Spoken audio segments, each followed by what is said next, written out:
Welcome back to Mind Soil, your calm refuge for rest, reflection, and gentle wisdom. How has your day been? Whatever it held, busy, quiet, joyful, or tiring, you've made a kind choice to be here now, to slow down and care for yourself. Take a moment to settle in, find a comfortable position, let your breath soften and deepen, and allow yourself to feel cozy and safe. Tonight, we invite you to explore the art of doing nothing, a quiet, ancient practice that teaches us the power of stillness, patience, and simply being present. In a world that often pushes us to hurry and achieve, this art reminds us that sometimes the greatest strength comes from slowing down, from letting go, and from trusting the natural flow of life. If you like, share in the comments where you're listening from, whether it's a quiet room, a cozy corner, or somewhere far away. It's a gentle way to connect across the stillness. So take a deep breath and settle in with ease. Let's begin this peaceful journey together with stories that invite you to rest in the gentle rhythm of doing nothing, not as a mistake, but as a quiet way of listening to the world. Our first story begins by a river, where an old farmer sits in silence while the world around him hurries past. What unfolds is not dramatic, but deeply patient and quietly powerful. From the Jataka Tales, in a quiet valley where two slow rivers met, their waters thick with the scent of wet earth and fresh leaves, there lived an old farmer named Nanda. His home was simple, a low hut with mud walls and a thatched roof, nestled between green fields, edged with reeds and scattered stones. In the early mornings, before the birds woke, Nanda would rise in silence and sweep the packed earth around his doorway with a broom made of dried palm leaves. Each stroke was slow, rhythmic, not rushed, not forced. When the ground was cleared of fallen leaves and dust, he would settle onto the worn wooden step of his porch, fold his hands in his lap, and gaze toward the river.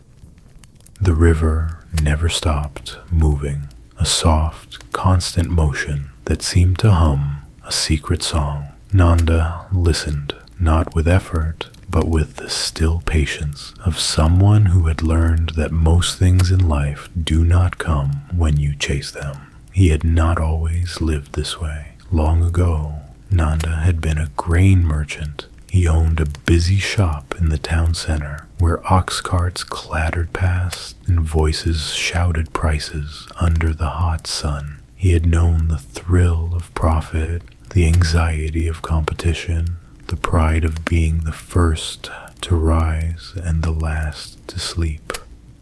But one summer, the rains did not come, and when they finally did, they came all at once, a churning flood that swept through the low roads, drowning sacks of grain, buckling the walls of shops, carrying away with them the wealth he had worked so hard to earn. When the water finally receded, Nanda stood in the quiet ruin of what had been his livelihood. He said nothing, gathered no lawsuit, spoke no complaints. He simply packed a few belongings into a woven basket, took a wooden spade, and returned to his family's old land by the river. From that moment, Nanda lived differently. He didn't chase the market. He didn't run after news or fortune. He planted late, harvested quietly, and spoke only when words seemed necessary.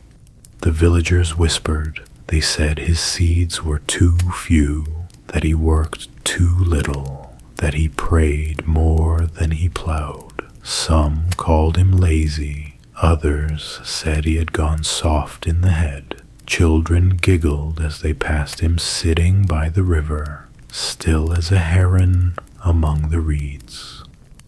But Nanda didn't seem to mind. Sometimes he sat beneath the pipal tree that leaned out over the bank, its roots twisting through soil and stone. There he would watch the water move, muddy in the dry months, glassy after the rains. Sometimes it carried fallen leaves, sometimes a broken branch, sometimes nothing at all, and always it moved. When asked why he spent so much time just sitting, he would say simply, "The river teaches if you listen long enough." One year, the dry season dragged on longer than anyone could remember. The sun burned high above the hills, turning leaves to brittle husks and turning wells into pits of cracked earth. Farmers began to panic. They dug deep, frantic trenches. They ran to neighboring provinces to buy expensive water. Some sold their livestock, their tools, even their children's silver anklets. But Nanda did none of this. He rose each morning, swept the ground, sat by the river, and did nothing.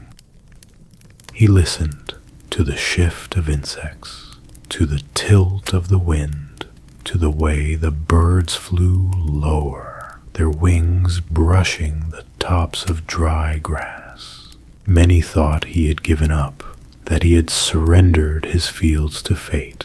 But Nanda was not waiting in despair. He was waiting in trust.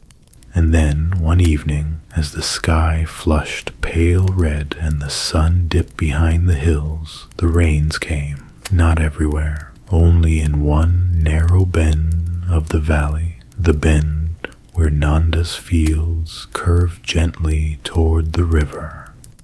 The clouds did not roar. They wept softly, the kind of rain that sinks deep without flooding, a steady, generous downpour, his soil open to it, like dry skin drinking oil. Seeds planted weeks ago in patient silence now stirred. Within days, pale green shoots rose, not in haste, but with the quiet confidence of knowing they had arrived in their time. Other farmers scrambled to sow late. Some succeeded, many did not. But Nanda's harvest came full, more than enough. He gave freely to those whose fields had failed.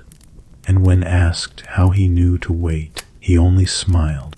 "The earth has its own timing," he said. "It does not speak to those who shout."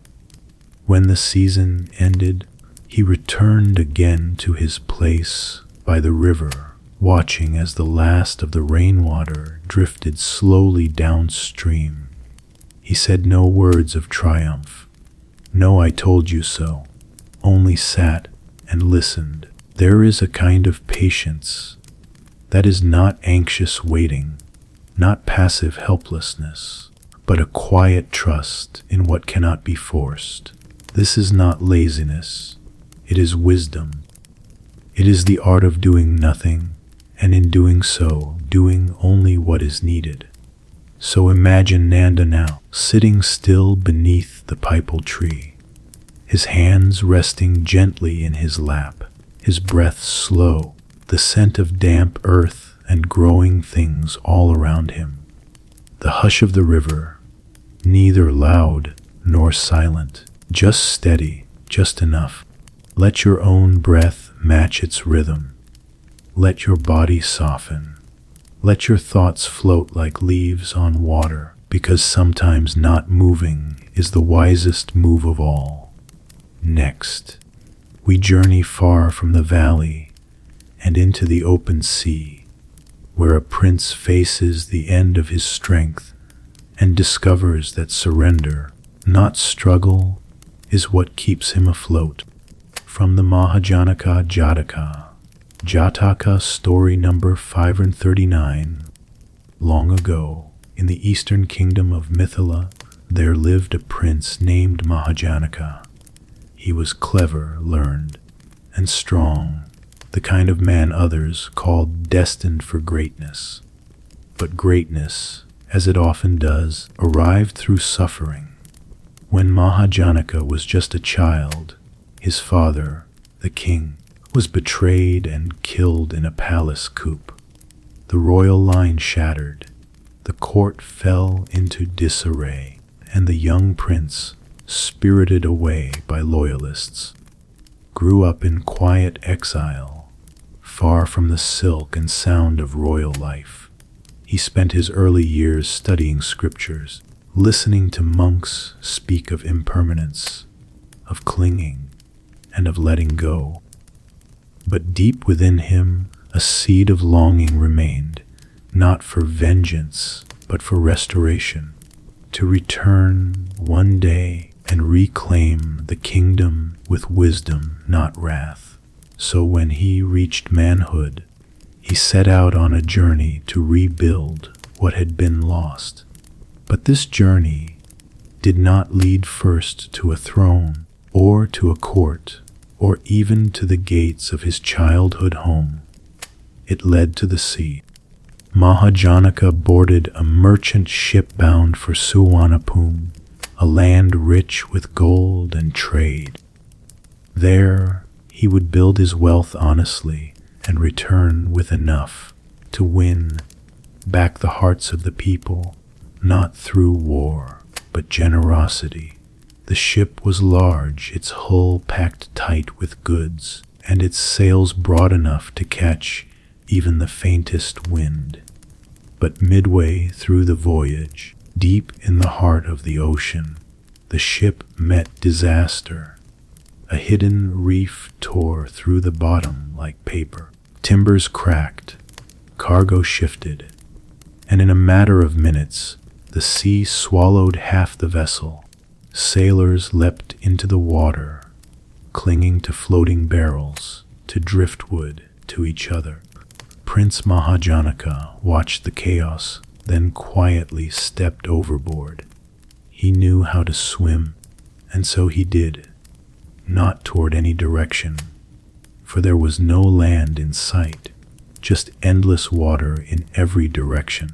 Beneath an endless sky, he swam for 7 days and 7 nights. Each morning, the sun burned his skin. Each night, salt wind stung his eyes. The water never stopped moving, pulling, heaving, rocking, never solid, never still. On the 7th day, his limbs began to fail. Even breath seemed distant. And there, in that vastness, Mahājanaka let go.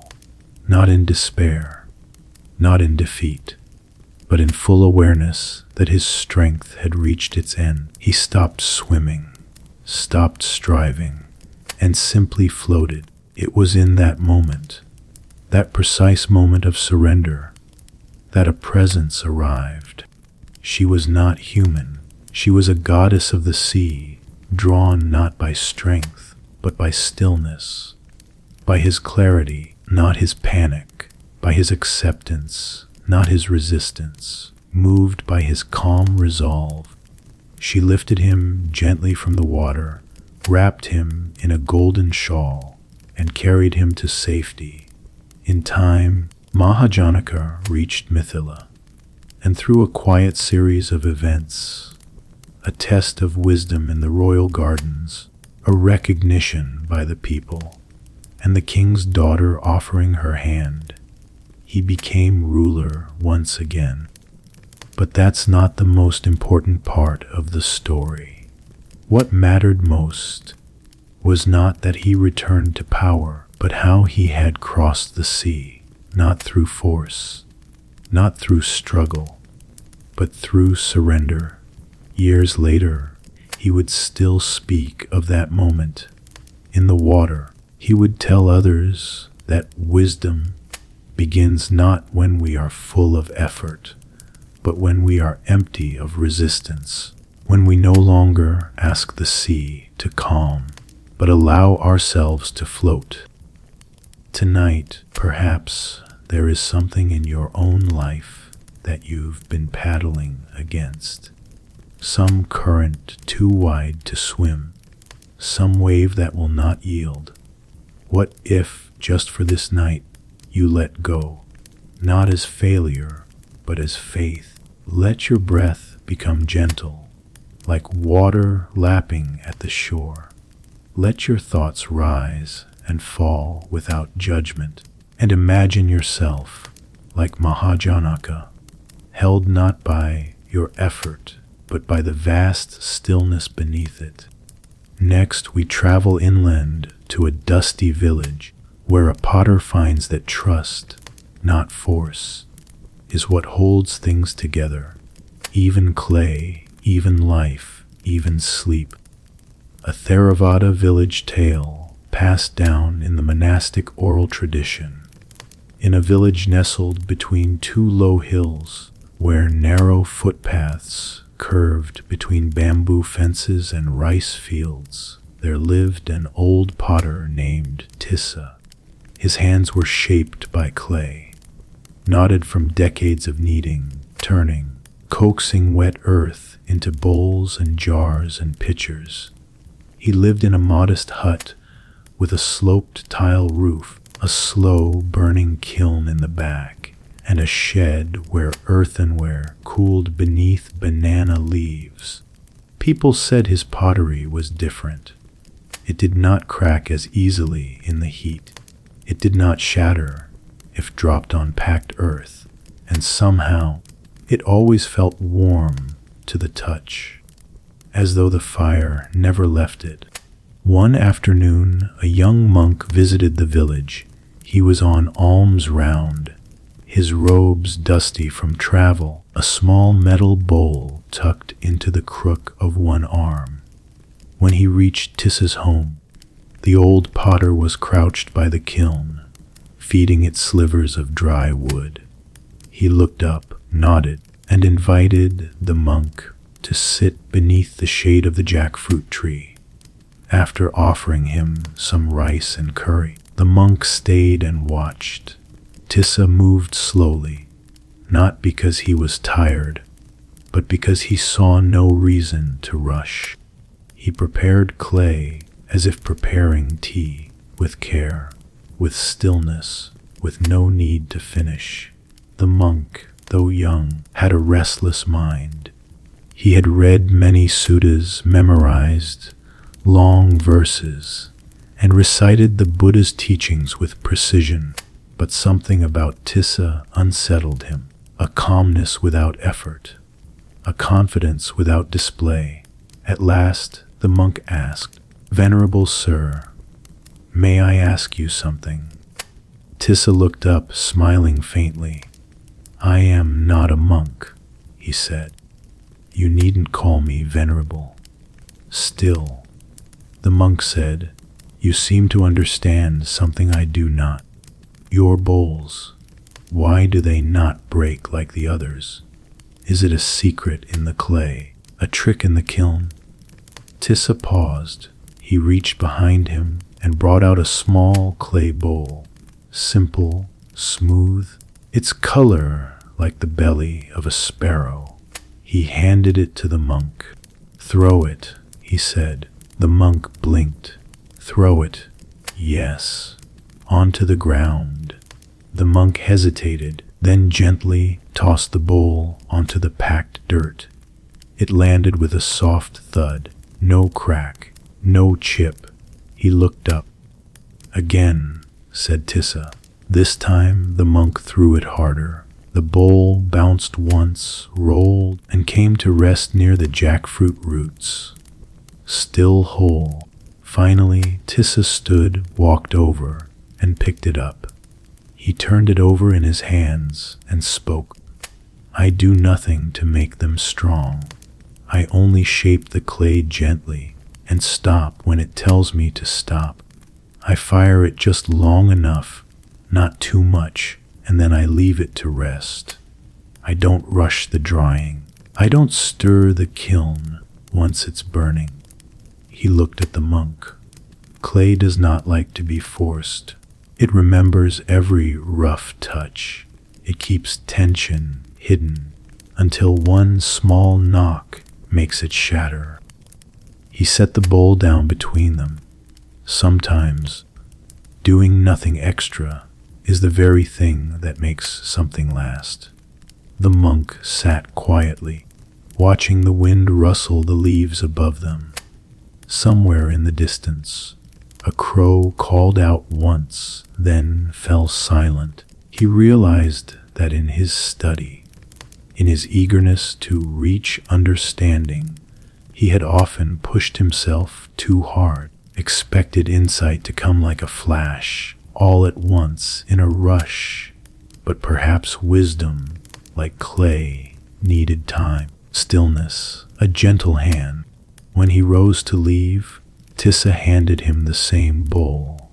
"For your rice," he said, "but more than that, for your patience." The monk bowed low, tucking the bowl carefully into his robe. He returned to the monastery that evening without a single new chant or verse, but with something deeper, a quiet reminder that not all strength comes from striving. Some comes from softness, some from waiting, and some from doing nothing at all.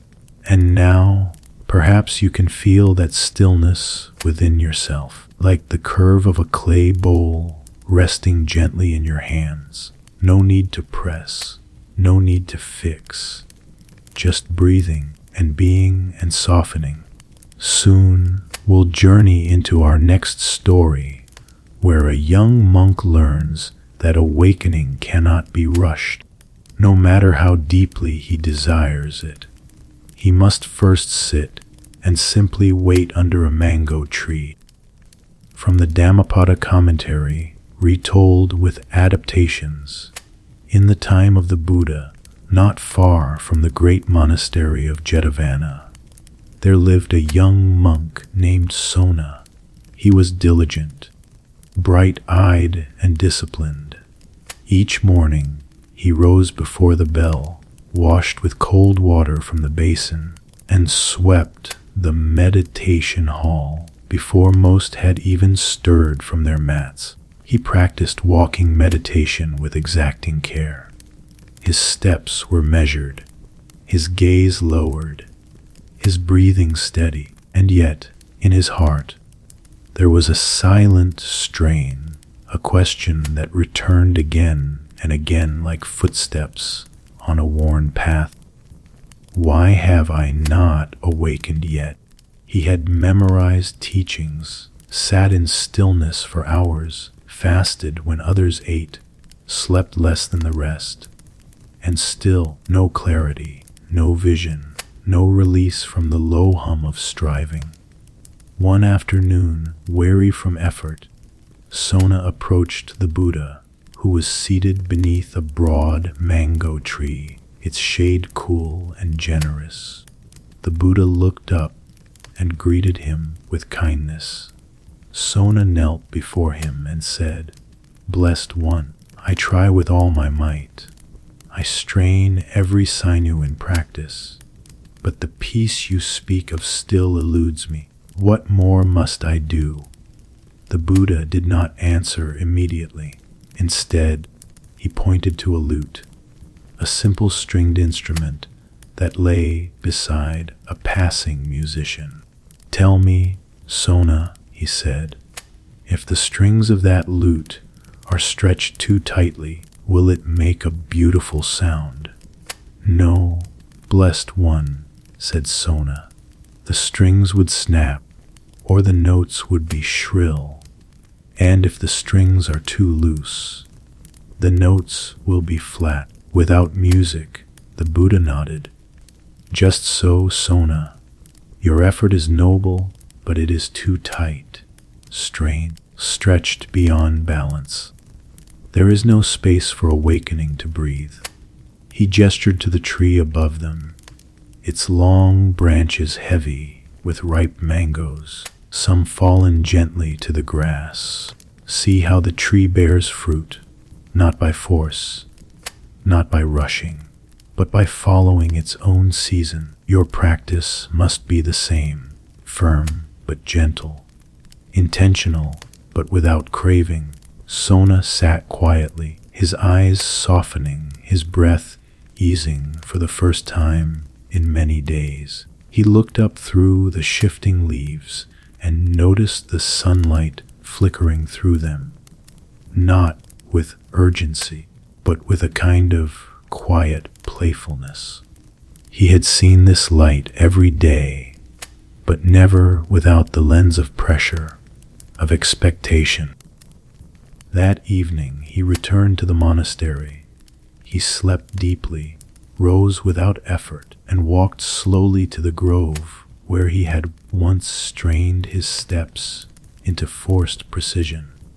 This time he simply walked, not to accomplish, not to gain, but to be present with each movement. And in time, as the Buddha had promised, awakening came to him not like lightning, but like a fruit falling softly from a tree that had ripened quietly all along.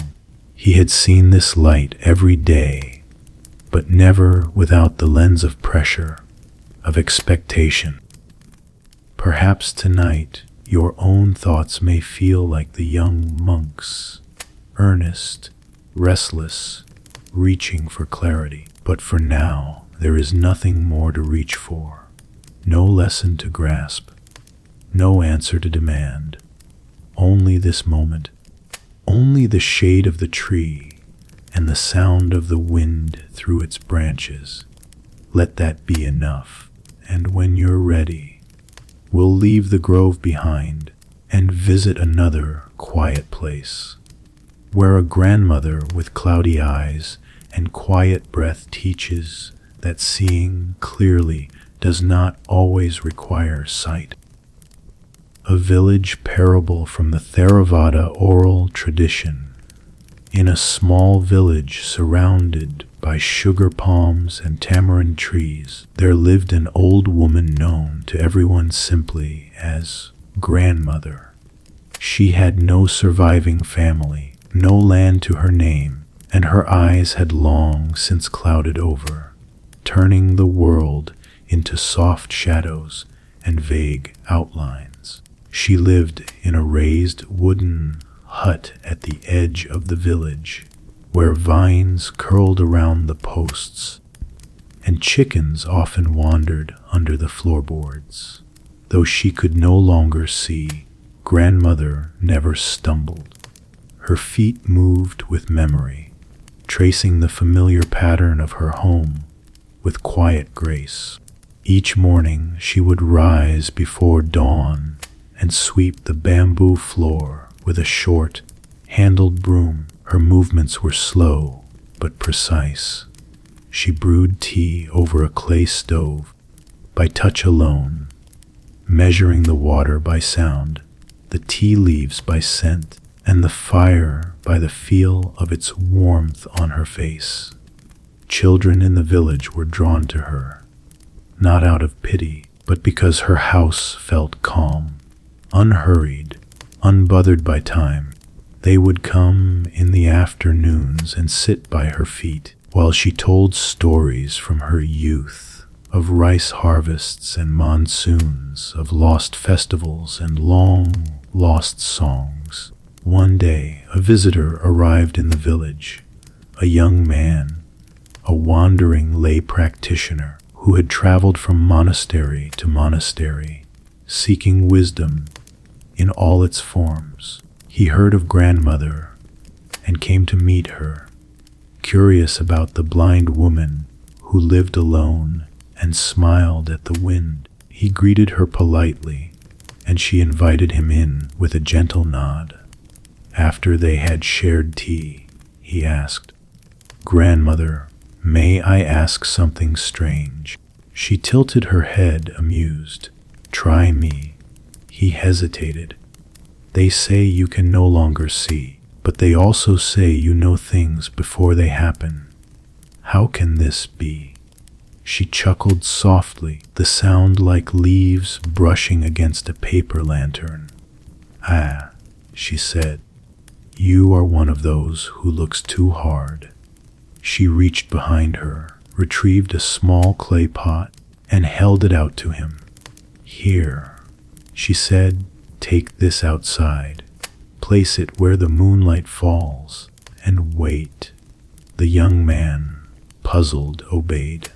He stepped out and placed the pot under the clear night sky, where the full moon cast its pale light across the garden. Then he waited. Nothing happened. After a time he called in, "Grandmother, nothing is changing. The pot is just sitting there in the light." She replied, "Then sit longer. Sit with it, not over it. Don't expect. Just be." So he sat again, this time with less expectation, less mind chatter, less looking, and slowly he began to notice things. The way the moonlight curved along the rim of the pot, the warmth that lingered on one side from the sun earlier that day, the soft scent of clay and night jasmine in the air, the silence between sounds. And in that quiet, he began to feel something shift, not in the pot, but in himself. When he came back inside, Grandmother was already curled on her mat, her breath long and steady. She spoke without turning toward him. "Some things can't be seen by looking. They arrive when you stop reaching for them. Like the moonlight," he whispered. She smiled. "Or like peace. Sometimes we think that seeing is knowing, that we must grasp, examine, search. But there is another kind of knowing, the kind that arrives when we stop demanding answers. So, tonight, you don't have to figure it all out. Let the questions rest. Let the pot sit quietly in the moonlight, and let your mind do the same. When you are ready, we'll leave this quiet home and follow a young man who learns that not every mountain must be climbed, and that true clarity sometimes appears only after you stop looking for it." Adapted from forest tradition, folk tales, and meditative analogies used by Thai and Burmese monks. In the dry season, when the sky turned the color of worn linen, and the air tasted faintly of dust and dry grass, a young traveler named Anula set off on foot toward the northern mountains. He had heard rumors of a place high above the clouds, a summit where the air was thin. The wind spoke in whispers, and all confusion fell away like a stone dropped into a still lake. The villagers below called it a sacred peak, but no one seemed to agree on what was found at the top. Some said there was a cave filled with light. Others claimed a pool so clear you could see your past lives reflected. Some spoke only in silence and shook their heads, as if the mountain could not be described at all. Anula packed little, just some dried rice, a water flask, and a folded cloth for sleeping. He told himself, "I will walk until I understand." The first few days were full of movement. He walked with purpose, his steps eager, his breath strong. Each time the trail grew narrow, or the stones wobbled beneath his feet, he pushed harder, convinced that what he sought was just beyond the next bend. But the mountain path was not like roads in the village. It did not go straight. It curled and crossed itself. Sometimes it vanished altogether beneath moss or loose shale. Sometimes it circled a peak, only to descend again on the other side. By the 7th day, Anula's legs ached. His food had dwindled to a handful of hard grains. The wind, once refreshing, now bit through his shawl. Still, he climbed. On the 8th day, he reached a flat outcrop overlooking a pale, misty valley. There, he saw something unexpected, a simple stone shelter, just 3 walls and a roof made from branches and dry reeds, and seated within it, a silent figure, a monk in worn robes, his face calm, his eyes open but not watching. Anula approached and asked, "Have you been to the summit?" The monk nodded slowly. "Yes, many years ago." Anula's breath quickened. "What did you find there?" The monk smiled gently. "Nothing and everything." Anula frowned. "I don't understand." The monk gestured toward the stone ledge. "Sit, rest, let your heart slow down, and you might not need to understand." So Anula sat, not for an hour, not for a day, but for 3 days, watching the clouds shift and coil through the valley like wandering spirits. He drank from a trickling stream. He ate roasted roots the monk had gathered. He listened to the quiet, and in that quiet, he noticed something.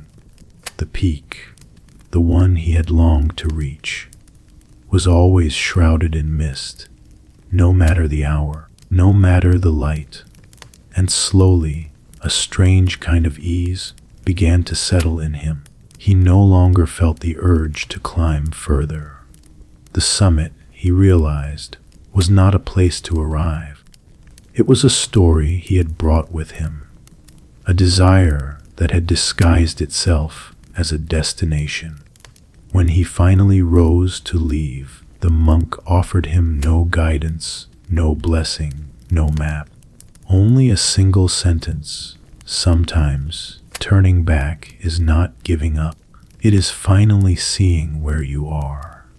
And so Anula walked down the mountain, a little slower, a little quieter, no longer chasing what lay above, but noticing what lay around him. Each step no longer a means to an end, but an arrival in itself. Tonight, perhaps you too are walking some quiet path in your mind, a longing for answers, a desire to reach something just beyond your current place. But for now, you may let that summit rest in the clouds. It is enough to sit on the ledge, to feel the breeze, to hear the hush of your own thoughts softening. The mountain does not ask you to conquer it, only to be with it as it is. And when you're ready, we'll descend further into the foothills, where a young girl and her grandfather tend a silent garden together, a place where nothing blooms when forced, and everything grows in its own time. A quiet fable rooted in Thai village storytelling traditions. In a small rural village surrounded by hills and hidden streams, there lived a girl named Molly. She was no older than 10, with eyes like still ponds, quiet, watchful, full of questions. She lived with her grandfather, a gentle man who wore faded robes and moved as if the world had no corners left to hurry around. Their home was a simple stilted hut beside a narrow canal. The roof was thatched with palm leaves, and the garden was vast, but not in the way most would expect. There were no neat rows, no gates or boundaries. The garden spilled into the wild, a patchwork of herbs and vines, banana trees leaning into cassava thickets, jasmine climbing over wild ginger. Nothing in it was orderly, and yet everything had its place. Each morning, Molly would follow her grandfather through the tall grass. He carried a small woven basket and a clay jar of water. She carried nothing, just her open eyes. She loved the garden, but wanted more from it. More color, more flowers, more fruit. One morning, as the air turned warm with early sun, she asked, "Grandfather, Why don't you plant the seeds in rows? Why not clear the weeds and make it look proper? Her grandfather paused beside a neem tree, his eyes on a small white flower blooming near his feet. Because, he said softly, this is not a place to control. It's a place to watch. Molly frowned. But wouldn't it grow better if we worked harder? He chuckled gently. Work is important, but not all work looks the same. Sometimes the most important thing you can do is leave something alone. That afternoon, she decided to try her own way. She found a patch of empty soil and cleared it with her hands. She drew neat lines with a stick. She buried seeds at even intervals, measured water carefully from her own jar, and sat back proud. Days passed. In her grandfather's garden, flowers continued to open and close with the rhythm of light. Insects hummed. Vines wandered where they pleased. Even the weeds had small blossoms quietly greeting the sun. But in Mally's patch, nothing sprouted. She grew frustrated. She added more water. She dug the soil again. She checked the seeds, even unearthing one. Still nothing. One morning, she returned to find her grandfather crouched over her patch. But he wasn't planting. He wasn't fixing. He was simply watching, breathing slowly, his palm resting gently on the earth. Without turning, he said, "Do you know what a seed needs, Molly?" She sighed. "Water, sun." He nodded. "Yes, and time." He stood, brushing dirt from his knees. "You planted with care, but with urgency. You wanted to make it grow. But growth doesn't happen by command. It happens by invitation." He gestured toward the wild garden. All of this grew without asking. That evening, as the wind cooled the tops of the banana trees, Molly wandered through the tall grass. She no longer tried to shape it. She walked barefoot, her hands trailing through the green. She began to notice tiny shoots near her old patch. Soft green leaves, no wider than her fingernail. They had arrived when she wasn't looking, not because she forced them, but because she had finally given them space. And now, perhaps you too have planted something, in thought or in heart, that needs time and stillness to grow. There is nothing more you must do tonight. No tending. No pulling, only quiet watching and the soft trust that life unfolds in its own season. But before this journey draws to a close, we will hear two final stories, each one a different kind of stillness.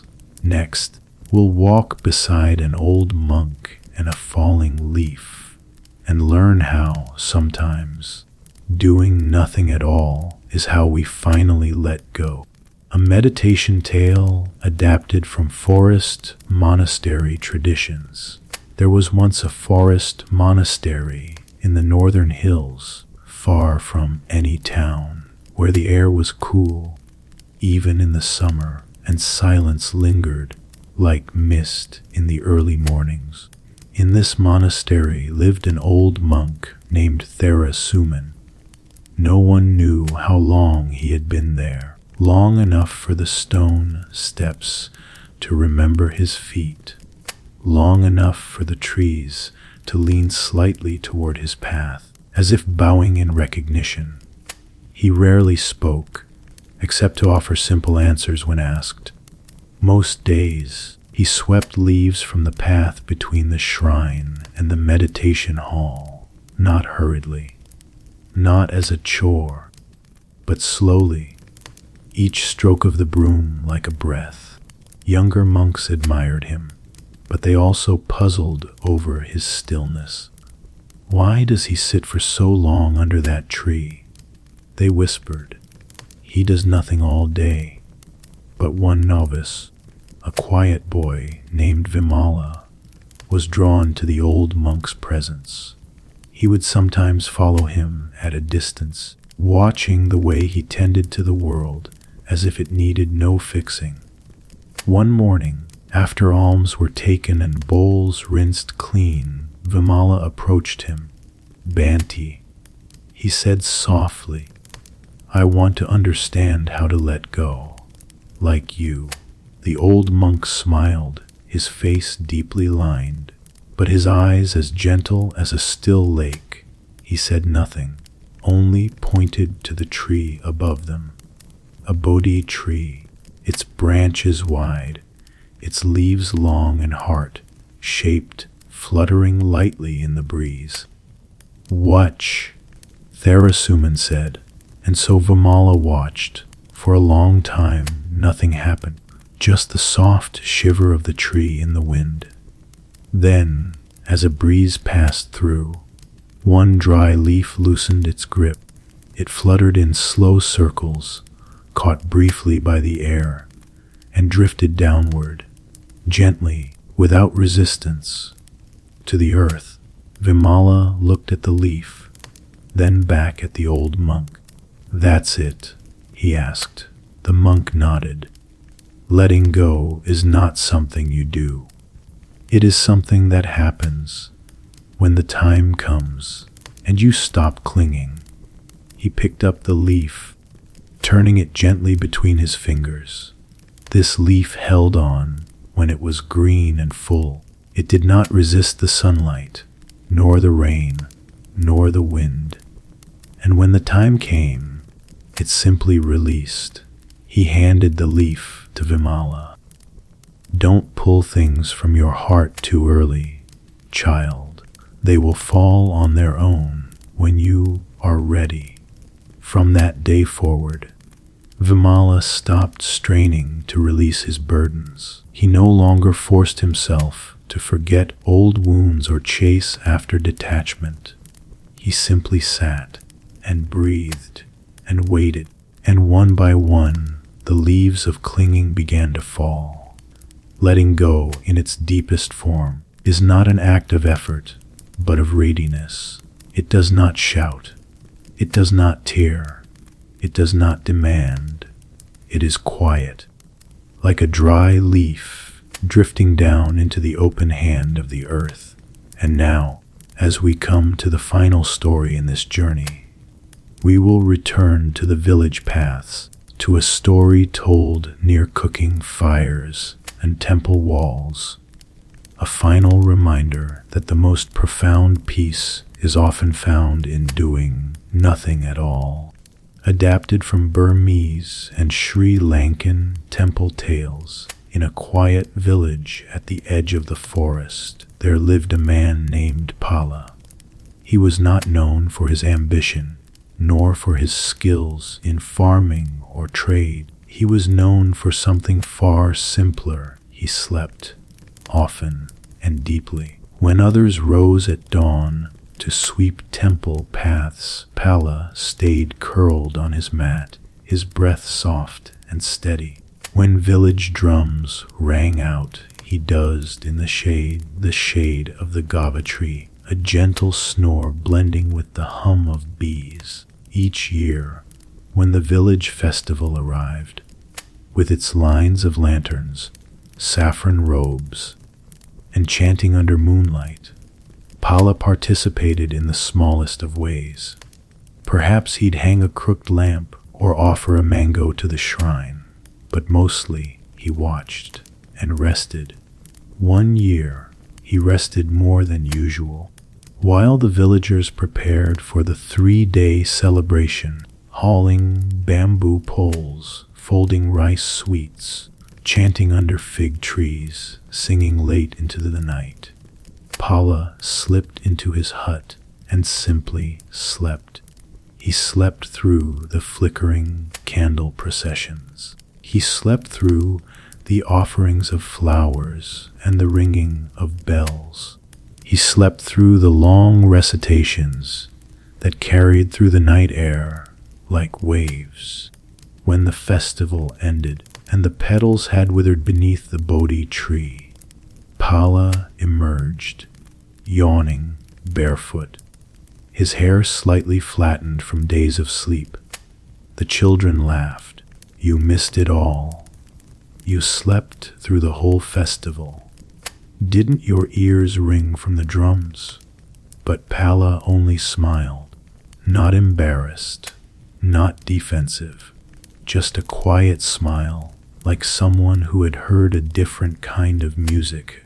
That afternoon, he brought a small basket of mangoes to the temple. The abbot, seated beneath a banyan tree, welcomed him without question.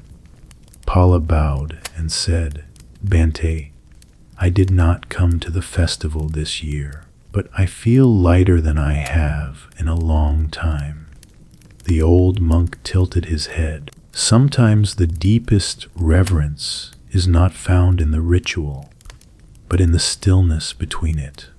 He placed one hand gently on the basket. Not all offerings are made with flowers. Some are made with silence.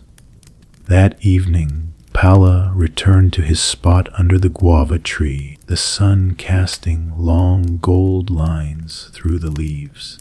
He closed his eyes, not to escape the world, but to rest more deeply in it. Doing nothing, in its truest sense, is not absence. It is presence without pressure, a kind of sacred idleness, unforced, unapologetic, unafraid to pause.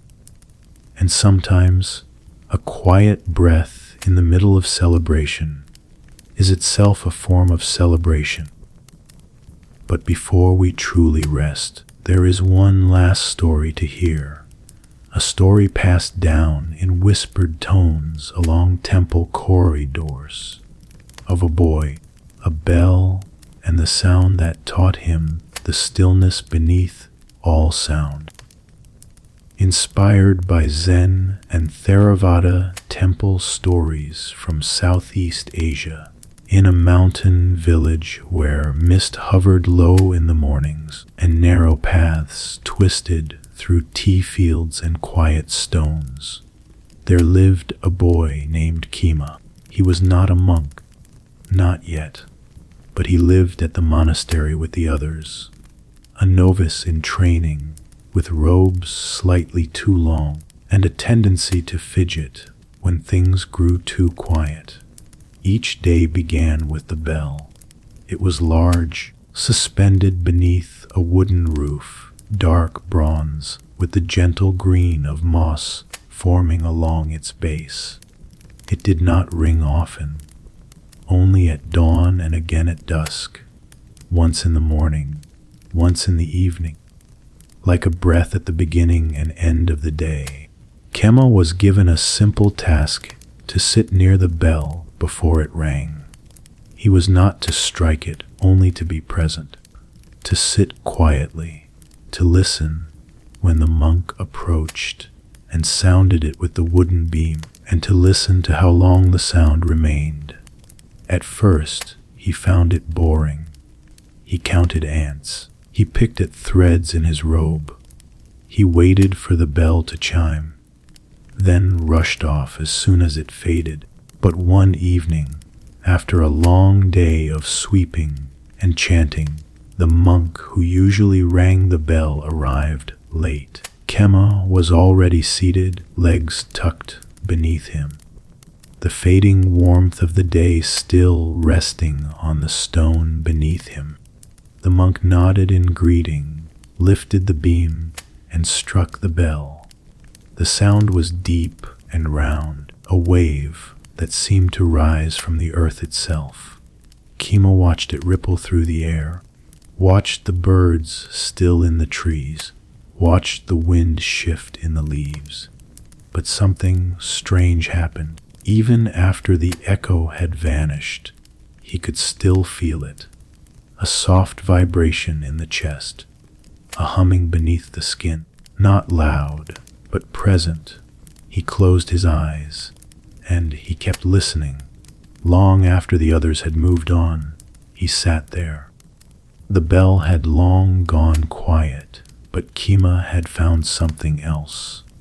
A kind of silence that wasn't empty, a silence filled with presence. From then on, he stopped rushing. Each morning and evening, he sat by the bell, not for the sound, but for what came after it. The other novices began to notice. His fidgeting slowed, his movements softened. He no longer hurried to speak. One day, the head monk asked him, "What do you hear when the bell rings?" Kema smiled quietly. "I hear everything, and then I hear nothing, and then I hear something deeper than both. There is a silence that arrives only when we've truly listened, not just with the ears, but with the whole being. And in that space, after the ringing ends, after the thoughts settle, a stillness remains, not an absence, but a fullness that needs no sound to speak. And now, as we leave the boy by the bell and the last echoes drift into the night, you may find that same quiet within yourself. No need to chase it, no need to create it. It's already here, in the space between thoughts, in the hush between stories, in the gentle rhythm of your breath. This is the art of doing nothing, not idleness, not escape, but resting fully, deeply in what already is. Let the night wrap around you like a soft robe. Let the last bell fade, and let the silence stay. You've walked a long path through these stories. Now you may rest, truly rest. Good night.